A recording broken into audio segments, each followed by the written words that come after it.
yung model mo. O yan. Libre na lang dapat daw eh. Shoutout pala sa mga nanonood, sa mga viewers ko.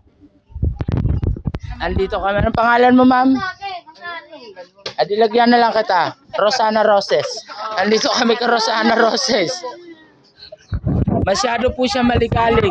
Ma'am, pawak nga, ma'am. 1 minute lang. Sige, lagay kayo na. Ang dulas naman ito. Yan. Ito, ma'am. Titirahin ko po siya. Kung natanggal na, ayan o. Lakihan mong buka, ha? Isushoot ko na.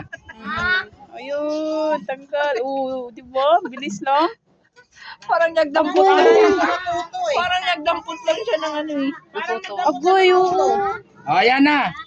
Huwag mong itapon kasi pwede mo siyang ihalo sa munggo. Walang dami nakuha. O, wala na. Wala, linis na ng leeg mo. Diba? Pwede na ako maging model sa'yo. Bigyan mo nga kami. Wala pa kami merienda, hapunan, tanghalian. Almusal pa. Oh. Wala pa. Wala pa. Parang ano yan.